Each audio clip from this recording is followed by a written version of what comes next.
um lugar cativo no domínio da fotografia, pela excelência da sua formação, pelo impacto que tem tido, pela presença das pessoas, pela cumplicidade, enfim, e portanto está muito bem em Tomar, e eu tenho um imenso gosto em poder colaborar no conselho consultivo desse centro de fotografia. Queria também cumprimentar muitíssimo, e acredito que mesmo com muito empenho, o agrupamento de escolas e o do Templários e o Sr. Paulo Macedo. Eu acho que é fundamental estas pontes entre a investigação, que são fundamentais estas pontes de investigação e a formação a todos os níveis. É uma área em que eu me tenho empenhado muitíssimo, através de um laboratório de História mesmo, trabalhando regularmente com alunos do ensino secundário, profissional ou ramo educacional, é indiferente, porque me parece absolutamente determinante e faz parte da minha missão e da minha compreensão de cidadã, de investigadora e de historiadora, esta relação muitíssimo próxima. Bom, cumprimentar também o Sr. Luís Vicente, cumprimentar a todos e agradecer. Eu vou tentar cumprir os meus 30 minutos, penso que é o tempo que me está reservado, não é verdade, professor António Ventura? E vou tentar fazê-lo adequando também o discurso e algumas reflexões ao público que eu considero aqui prioritário, que são mesmo os estudantes, se não se importarem. E queria também que ficassem absolutamente à vontade para colocar, interromper, colocar questões, algo que não estejam a acompanhar ou que eu esteja a explicar mal, por favor, não hesitem em colocá-lo. Bom, a primeira coisa que eu devo dizer é que não temos muitos estudos sobre a atividade industrial de Tomar, mas temos alguns de referência, e eu não queria deixar de os mencionar. Desde logo um estudo antigo, já de 1976, de Manuel da Silva Guimarães, que é ainda hoje muito referenciado. Gostava de referir que, em algumas componentes que a atividade de Tomar evoca no plano da indústria, existem investigadores que têm também tido contribuições importantes, nomeadamente na área da moagem, o Jaime Ferreira, a Ana Paula Pires, a Inês José mais recentemente. Na área do património, da arqueologia industrial e da museologia e da sua preservação, enfim, o Jorge Custódio é uma pessoa de referência na afirmação dos estudos de arqueologia industrial no nosso país, e trabalhou aí alguns equipamentos, mas temos aqui um dever e uma gratidão grande relativamente à doutora Graça Felipe, que contribuiu muitíssimo também para pensar a preservação do património industrial de Tomar, e aos estudos da Cláudia Duarte e da Renata Faria. E claro, mais recentemente, Leonel Vicente com o seu livro Menos Godinho, uma história do empreendimento empresarial familiar. Bom, a primeira nota, tenho que ter muito cuidado, porque eu gosto muito deste tema e distrai-me com o tempo. A primeira nota que eu gostava de sublinhar junto dos alunos é o seguinte: Tomar tem um património, um passado, um legado na área da atividade económica e da indústria que tem que ser devidamente salientado e valorizado.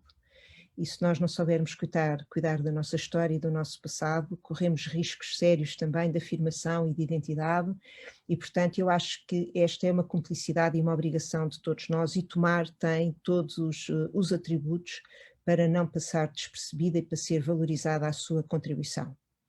Segunda nota, Tomar tem, e vocês ao longo da vossa vida acho que vão acentuando isto, tudo o que tem a ver com conhecimento, com investimento, com apostas que envolvem estas realidades, tem uma vantagem grande quando contam com um investimento cumulativo, não é? Quer dizer, e de facto há aqui também uma espécie quase de legado e de herança e de experiência que se vai perpetuando e transmitindo, que decorre de várias razões,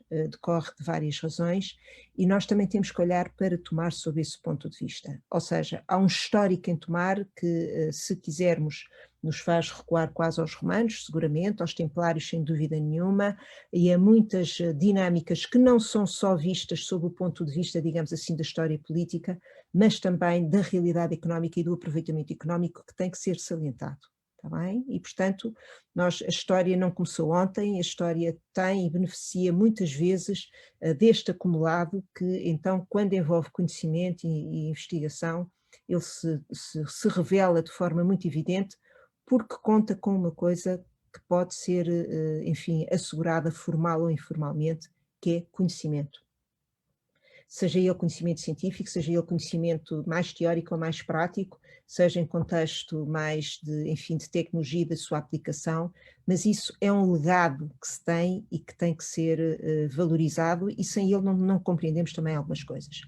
É evidente que esse legado, e note-se que então, quer no tempo dos romanos, quer no tempo dos templários, quer até um pouco mais tarde, e ainda com Dom Manuel, etc., nós temos aqui interpretações que são vitais para percebermos hoje o que é o território de Tomar e muitas dinâmicas do país, e em muitos destes momentos Tomar foi epicentro, Tomar foi centro de coisas a acontecerem no plano nacional e internacional. E não é só porque temos aí o Convento de Cristo, o Convento de Cristo estar aí evidentemente que é também decorrente de muitas destas dinâmicas, e novas interpretações a esse nível também nos apontam para esse tipo de preponderância. É evidente que isto tem a ver com um conjunto de circunstâncias, não se tendo despiciando os próprios recursos naturais, e portanto as pessoas às vezes valorizam isto pouco, mas a população, o rio, a paisagem são hoje às vezes esquecidos, agora voltamos a eles por causa do ambiente, mas atenção, estas condições vitais são fundamentais e elas normalmente também tendem depois a interagir em função disto. E como é óbvio, as condições geoestratégicas e as condições naturais do território de Tomar têm aqui também um papel muito importante. Só as condições não teriam dado o protagonismo a Tomar que ele tem e que teve, só o voluntarismo também não teria. Por isso é a simbiose, é a combinação de várias destas coisas, e repito a questão do conhecimento, que vai fazer catapultar Tomar numa dinâmica de desenvolvimento industrial. É como se nós, eu às vezes digo, quer dizer, parece que há uma espécie de uma inteligência para a inovação, não é? E nós temos muito poucos sítios no nosso país onde encontramos isto, e Tomar é por algumas razões, já lá vamos, mas onde parece que de repente ali as coisas podem acontecer e aconteceram, e parece que tem esta inteligência para essa capacidade inovadora e realizadora. Bom, ponto 3, num período mais recente, e aquilo que me pediram foi também para falar desse período mais recente, Tomar beneficia de um olhar atento, quer dizer, em particular sob o escrutínio do Marquês de Pombal, o primeiro-ministro do rei Dom José, como vocês saberão, porventura, que concede a Tomar uma série de prerrogativas e que impulsiona uma série de dinâmicas, nomeadamente na área do setor do papel, que vão ser muito, muito relevantes. Uma vez mais, isto não funciona sozinho. E um outro tópico que eu queria também aqui introduzir, e peço a vossa reflexão também nesse sentido, é que para além dos indicadores e das variáveis que eu já aqui evoquei, a relação evidentemente com as políticas nacionais é determinante, e aqui vai ser inicialmente muito por esta ação nacional, desta ação de âmbito de política nacional na altura, com o Marquês de Pombal, por um lado, e por outro lado, com o ambiente e a dinâmica internacional. Nós, aliás, vamos perceber que, se quisermos, conseguimos ir pontuando os booms e alguns momentos muito relevantes na história do desenvolvimento industrial e económico de Tomar, neste alinhamento, quer com as políticas nacionais, quer com aquilo que está a acontecer internacionalmente e a forma como isso é interpretado internamente. Portanto, este ponto fundamental para salientar a ação que aqui tem o Marquês de Pombal, mas explicando também a importância destas lógicas das políticas nacionais e do alinhamento internacional, que condicionam quer num sentido positivo, mas também muitas vezes num sentido negativo, como de resto vamos já ver. E pegando nesta questão dos recursos, reparem que se há um lado fundamental que depois permite que tudo isto aconteça neste período contemporâneo, é o próprio desenvolvimento da população em Tomar. E a forma como ela articula com os recursos. Até esta altura, aliás, internacionalmente, vivíamos uma dinâmica que hoje, os tempos que hoje correm até às vezes nos fazem evocar isso de uma forma muito negativa, que é no fundo a interdependência entre a capacidade produtiva normalmente no setor agrícola, as fomes, as pestes, as guerras e no fundo, e como isso condicionava o próprio aumento da população. Ora, Tomar no século XVIII conhece um considerável aumento da população, que evidentemente influencia positivamente, tendo também sido parcialmente consequência deste destino. E é a partir daqui que, no fundo, de repente se dá um salto, digamos assim, e há uma espécie de um antes e de um depois, quando passamos a ter um conjunto de população que efetivamente depois proporciona este desenvolvimento industrial. Por outro lado, a dinâmica gera dinâmica, não é? E com este impulso, Marquês de Pombal, vão-se construindo novas fábricas de sarja, de seda. Eu gostava de salientar muitíssimo a importância da fábrica de papel do Prado, que foi criada em 1772 e que veio depois a ter várias evoluções, vindo até a dar origem depois já na segunda metade do século XVIII à companhia, XIX à Companhia de Papel do Prado. É uma história que, enfim, por acaso está uma pessoa agora a tentar a recuperar aqui muita história em torno disto, é uma história que precisa de ser feita. Mas, de facto, reparem, quer dizer, vão começando aqui a ser criadas várias fábricas, o papel, a fábrica da Matrena, a fábrica de fiação de Tomar, já voltamos a ela, que vão criando aqui uma espécie de dinâmica positiva, não é? Que vai sendo influenciada. E a par disto vem um tópico que eu não vou desenvolver, porque a seguir falar-se-á dele, que é a importância nesta industrialização de alguns homens, e portanto este é outro tópico, a importância dos protagonistas. E nós aqui em Tomar temos vários por razões diferentes, e alguns que se salientam muitíssimo, e como de repente a ação de um homem, ou de dois homens, ou de três homens pode influenciar profundamente a história e o percurso de um país. E, portanto, aqui a importância do Jacques Raton e do Timóteo Verdier foram absolutamente determinantes por eles, por aquilo que fizeram, mas, sobretudo, porque a sua ação assenta numa aposta na formação de profissionais industriais, cumprindo uma dinâmica que era quase inexistente em Portugal e que se começava a provar internacionalmente, não é? E aqui reside uma das razões do sucesso e do fracasso da nossa industrialização e da nossa tentativa de revolução industrial. E, portanto, as coisas funcionam por articulação, não é? Quer dizer, uma equipa não joga, um jogador não joga sozinho numa equipa e, de facto, as coisas vão se influenciando e vão criando aqui dinâmicas com mais efeitos num sentido ou no outro. Da mesma maneira que as vicissitudes e as conjunturas negativas depois podem pôr muita coisa em causa, que foi o que aconteceu em Tomar precisamente, e não só, no nosso país e em muitos outros contextos. Por um lado, na sequência da Revolução Liberal, que provoca aqui uma série de vicissitudes no percurso industrial, ao mesmo tempo que cria outras oportunidades, não é?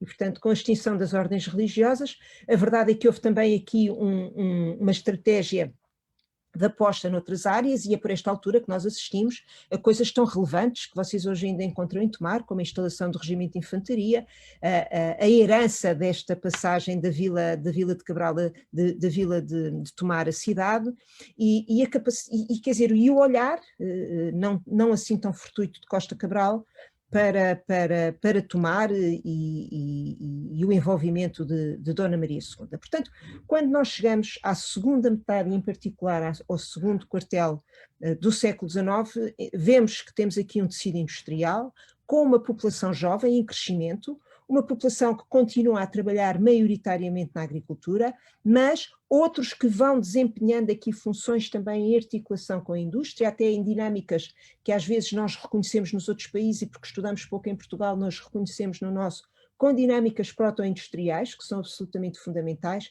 na complementaridade desta atividade agrícola, com fábricas mais industrializadas, digamos assim, ou outros ofícios como as azanhas, os moinhos, as lagares e outras oficinas que existiam. Mas nesta altura uma cidade, Tomar, que tinha sofrido já um revés muito grande, não é? Com as invasões francesas no princípio do século XIX, que deitaram por terra muitas iniciativas que estavam em curso, mas que, uma vez ultrapassando as invasões, uma vez ultrapassando as vicissitudes também da Revolução Liberal, e este ano, como vocês sabem, celebram-se os 200 anos da Revolução Liberal, a verdade é que Tomar vem-se afirmando. Por meados do século XIX, nós temos fábricas reconhecidas no território de Tomar, a nível nacional, na fiação, no papel, nos costumes, na destilação, nos chapéus, e aliás nos chapéus até foi muito interessante, depois acaba por perder posição para o Porto e depois mais tarde para mais para cima, para onde está atualmente o grande setor dos chapéus. E atenção, na altura, o que é muito significativo e é uma percentagem relevante em termos nacionais, é que por estes meados do século XIX, a indústria ocuparia cerca de 20% da população. Okay? Isto é significativo no nosso país. Em meados do século XIX, por 1850, 1860, cerca de 20% da população de Tomar estar ligada ao setor industrial. Devo dizer-vos que, se compararmos isto com outros países, é muito baixo. E também vos posso dizer outra coisa, que enfim, espero que um dia tenham verdadeira consciência do significado disto, é que só um século depois, em meados do século XX, é que a população industrial, no setor industrial em Portugal, as pessoas que trabalham na indústria, ultrapassa o número de pessoas que trabalham na agricultura. Um processo que tinha sido alcançado cerca de um século e meio atrás por outros países, que não só a Inglaterra, não é? Onde foi a Revolução Industrial. Portanto, estes 20% são significativos, num país que na altura não tem praticamente indústria, que é outra coisa que vocês têm que ter em consideração, que nós, quando olhamos para Tomar, temos que ver Tomar e temos que ver Tomar depois na sua posição relativa ao nível do país. Estamos a falar de um país que não tem praticamente indústria e, portanto, tem alguns setores e algumas dinâmicas industriais mais relevantes, sobretudo na área metropolitana de Lisboa, na área metropolitana do Porto. Depois temos algumas ilhas industriais, aí próximo a Leiria é um setor muito importante, lá em cima, no Ave, Santa Maria da Feira, etc. Temos assim alguns nichos, não é? E de facto Tomar é um deles e também tem que ser visto a esse nível, não é? E, portanto, uma realidade que, uma vez mais, contrasta com o panorama nacional e que deve valorizar também esta questão de Tomar. Entretanto, a população de Tomar vai crescendo nesta segunda metade do século XIX e até à Primeira Guerra Mundial, vai crescendo, tem um crescimento, aliás, significativo, um número que acaba por ser muito, muito destacado também, mas que vai ser abruptamente interrompido, não só pela Primeira Guerra Mundial, mas por um fenómeno que aqui há um ano ninguém ligava nenhuma, que agora toda a gente menciona todos os dias, que é a pneumónica, que tem aí um impacto muito relevante. Aliás, com a pneumónica morrem em Portugal cerca de 70, 80 mil pessoas, não é? E se quiserem uma comparação com a Primeira Guerra Mundial, sem matizar, sem diminuir a importância disso, terão morrido cerca de 8 mil. E, portanto, vejam a importância da pneumónica e o efeito que tem, a razia populacional que provoca em muitos sítios do nosso país, dizimando famílias inteiras, dizimando aldeias inteiras. E, portanto, há aqui um revés acumulado entre a Primeira Guerra Mundial e a pneumónica. Mas atenção, porque a Primeira Guerra Mundial foi também um momento de oportunidade, como adiante veremos, para alguns setores industriais. Não sustentável em muitos domínios, mas um momento de oportunidade, e aí na zona de Tomar é um dos casos em que ele é bem agarrado. Não se esqueçam que, entretanto, vocês de vez em quando devem ouvir falar sobre isso, foi criada a Central Elétrica em Tomar, que é uma coisa muito, muito importante. Em junho de 1901 ela é criada, enfim, aproveitando aí uma vez mais os recursos existentes nas águas do Rio Nabão. Eu não sei se vocês sabem que todo o histórico da eletrificação do nosso país é também muito, muito sugestivo e muito interessante e muito revelador daquilo que é também a nossa história e o nosso desenvolvimento económico. E, de facto, na altura discutia-se muito, ainda nas vésperas da Primeira República e depois durante toda a Primeira República, a necessidade de criar fontes energéticas e de eletrificar o país usando a ulha branca, como se falava, ou seja, a água dos nossos rios. Este é um processo que só vai também vencer em meados do século XX, não temos tempo a falar sobre ele, mas de facto a lei de eletrificação do país e a aposta nos recursos hídricos no sentido da produção de energia elétrica também só vai vingar a seguir à Segunda Guerra Mundial e, portanto, percebam que nós temos aqui alguns momentos interessantes.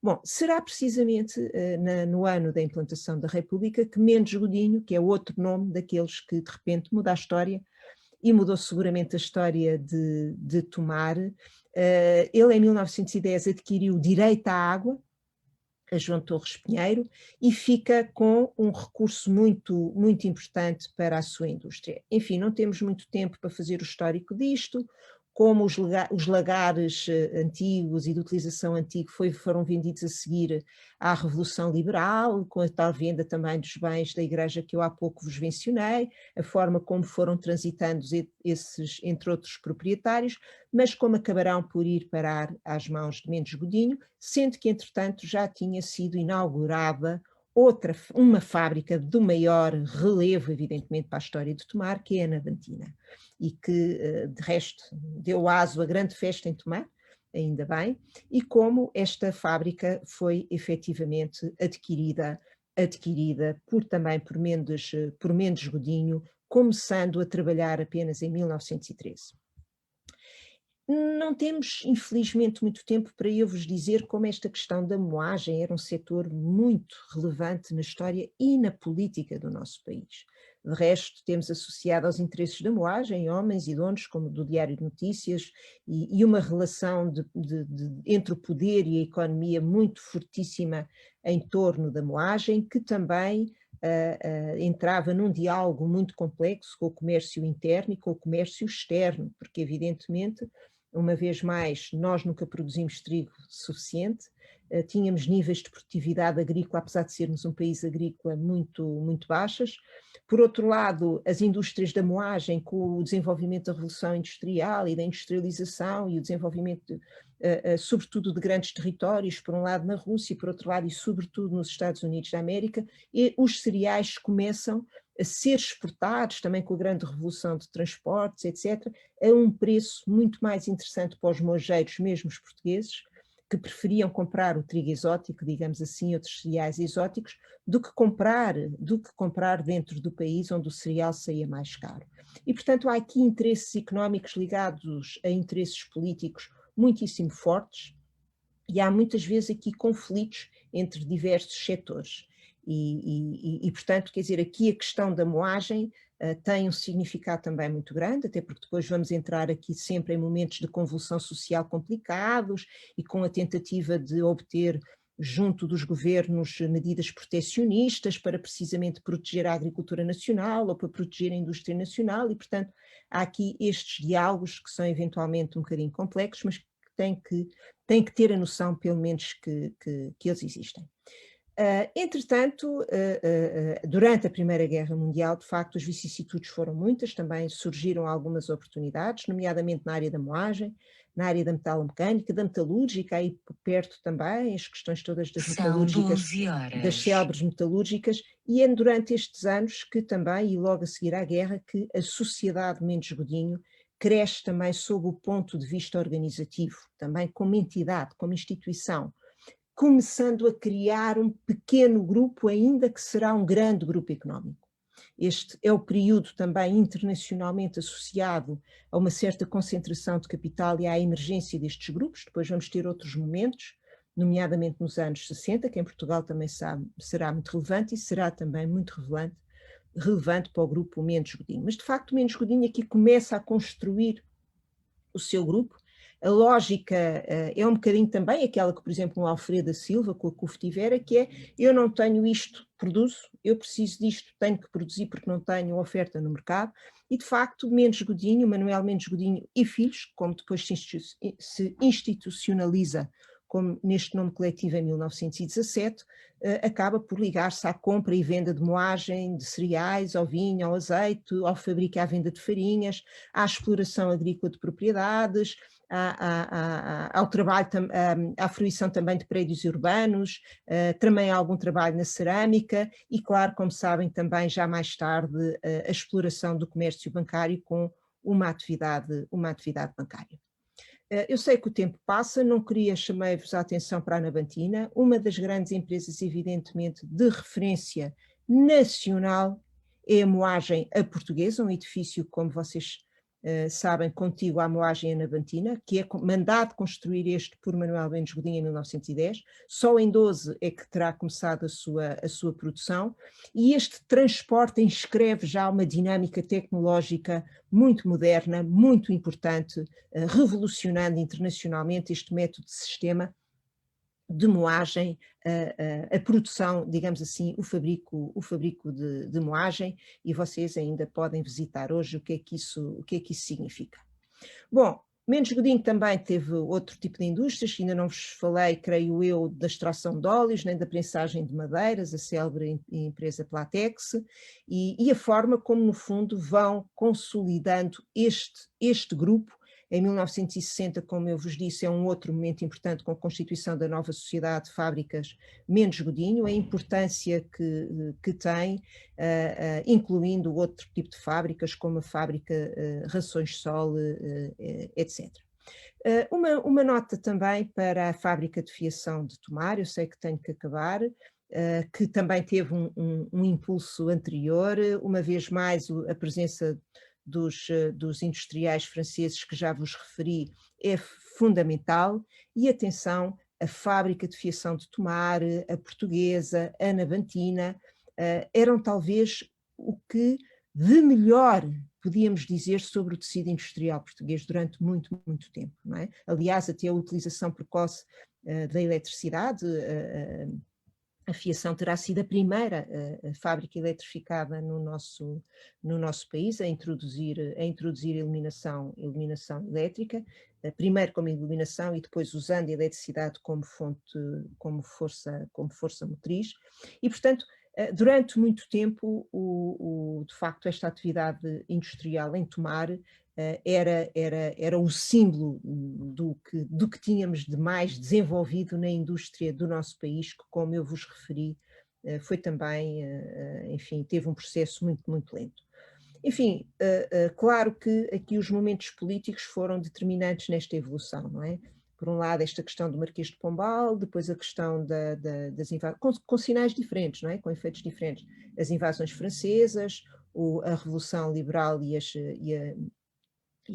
guerras civis, a questão da primeira República e da Primeira Guerra Mundial, e depois, durante o Estado Novo, e num momento interessante também, o alargamento também das atividades da fábrica Mendes Godinho, num contexto de grande afirmação como grupo económico, e por isso também este alargamento à atividade bancária, muito típico dos anos 60 no nosso país, mas que acabará também por esbarrar um pouco nos próprios limites do modelo económico do Estado Novo, não é?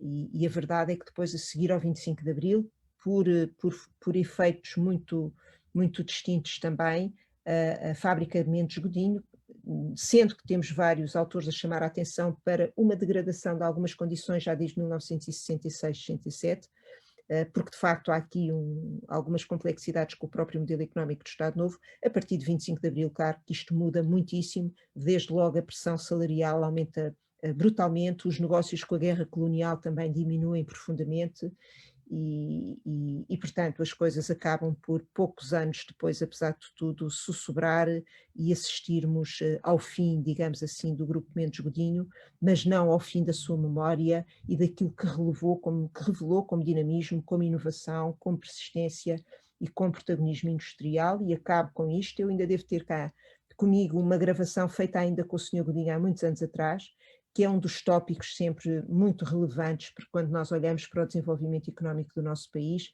que é a iniciativa privada e a iniciativa destes homens, que infelizmente no nosso país são muito, muito poucos, não é?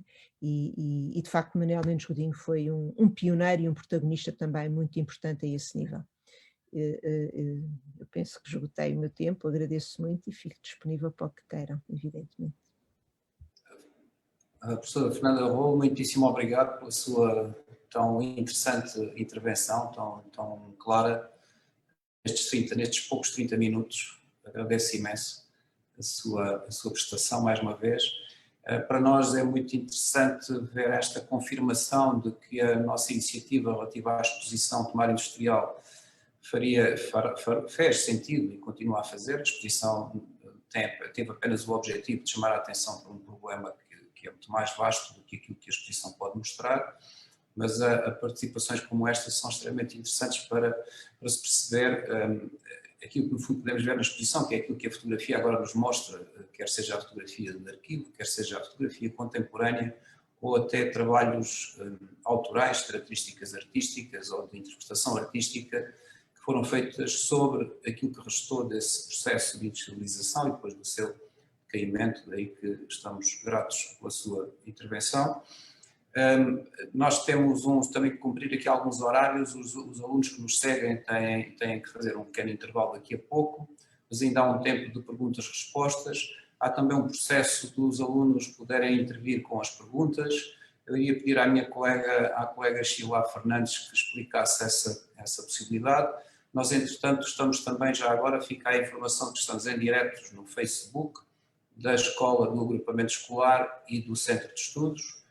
E aqui está a indicação para que os alunos para que os estudantes possam ingressar nesta plataforma e com o respectivo código onde poderão escrever as perguntas que entendem querer fazer à professora Fernanda Rolo. Depois do intervalo ficaremos com o engenheiro Vicente, que nos vai falar da história da escola Giacomo Raton. Eu deixaria então espaço para as perguntas dos nossos alunos ou dos professores que nos seguem. Eu não fico nada preocupada se não tiver perguntas, porque as perguntas, então, a esta hora quase de almoço, são sempre uns desafios difíceis, portanto, sendo que fico disponível depois, o professor António Ventura tem os meus contactos, o meu endereço de mail, e, portanto, qualquer coisa que depois surja ou que queiram colocar, fico sempre disponível. Muitíssimo obrigado.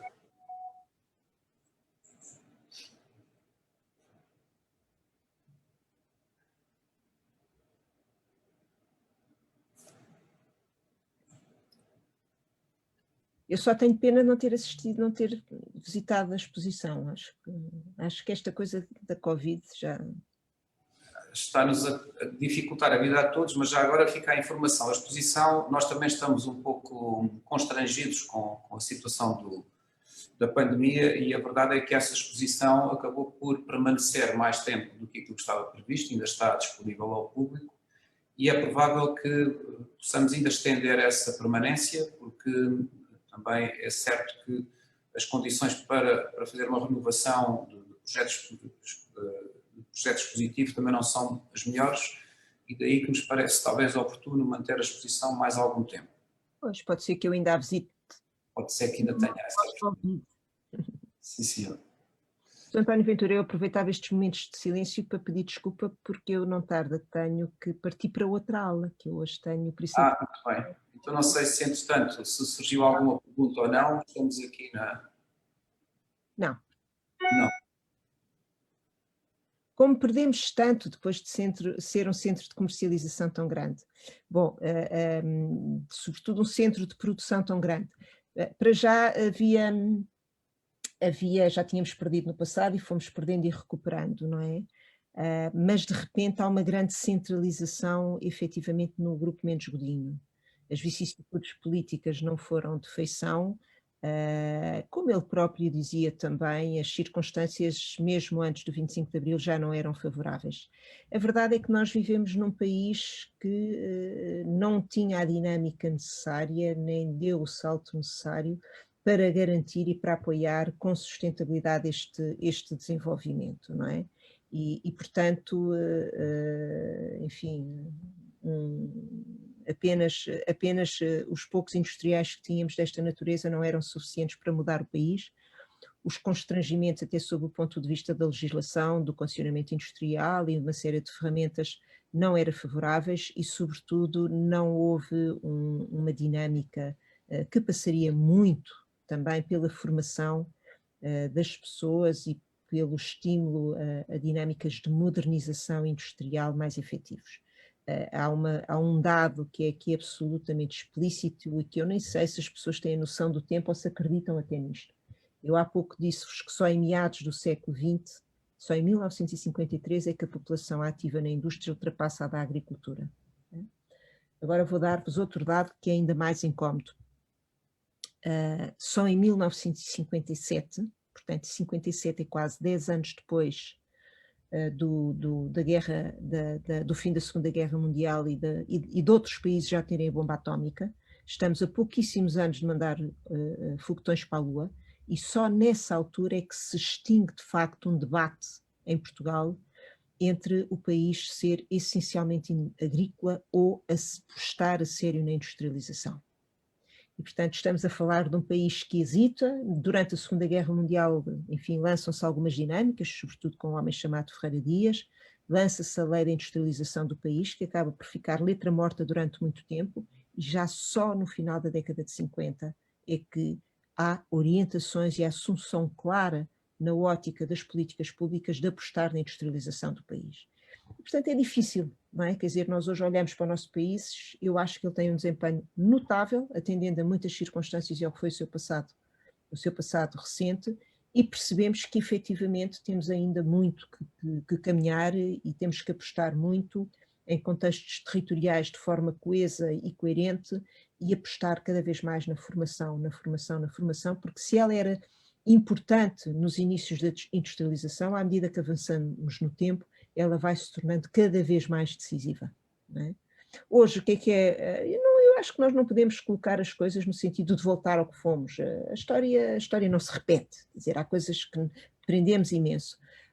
Eu acho que, precisamente na área da indústria, e não temo ser politicamente incorreta, eu acho que precisamente há um olhar desatento para a indústria no nosso país, e enfim, também passámos por modas de desindustrialização e de deslocalização industrial, não só em Portugal, mas por toda essa Europa. Já se percebeu com a última crise os efeitos que isso teve, e portanto o que é preciso são condições para efetivamente promover um desenvolvimento coerente, adequado e inovador, que não pode deixar de compreender também o tecido industrial. Tomar tem as suas características, tem hoje em dia um Politécnico que o satisfaz em boa parte do seu tecido produtivo. Eu conheço bem quer o tecido produtivo, quer o Politécnico.